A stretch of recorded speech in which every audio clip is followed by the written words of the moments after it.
Je peux garantir, ou à peu près, que 80% des entreprises arrivaient en se disant on fait un parcours développement durable, on va diminuer nos impacts environnementaux.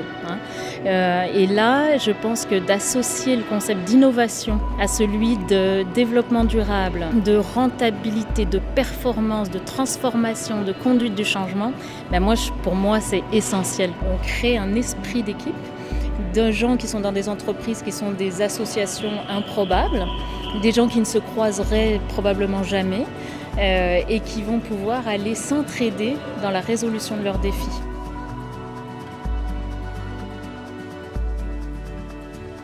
Moi, j'ai bien aimé quand on s'est fait projeter dans le temps en disant si vous étiez une entreprise qui avait réussi comme leader, etc., au niveau durable, qu'est-ce que vous feriez? Là? Je trouvais ça intéressant de me projeter là-dedans. Ouais, c'est vrai, on a eu tellement plein d'entreprises variées avec plein de défis, fait que c'est super intéressant de partager nos connaissances. De voir aussi comment les milléniaux s'en viennent, comment ils vont transformer l'entreprise en venant travailler dans les entreprises aussi. Là. Oui, la réception de ces jeunes entrepreneurs-là à travers l'entreprise. Quand j'écoutais ce matin ce qu'ils nous annonçaient sur l'innovation, je me suis dit, hey, si on s'était posé la question, et si on pouvait faire autrement, et comment on le ferait? Et là, on n'aurait comme pas le choix de dire, on peut faire, oui, on peut innover. Ce que j'ai retenu, c'est la créativité. C'est que dans le fond, de prendre les idées d'un petit peu tout le monde dans l'entreprise, puis d'essayer de partir de ça justement pour trouver les idées qui vont nous permettre là, justement d'aller vers l'avant, puis d'innover, puis de trouver quelque chose d'une nouvelle façon de faire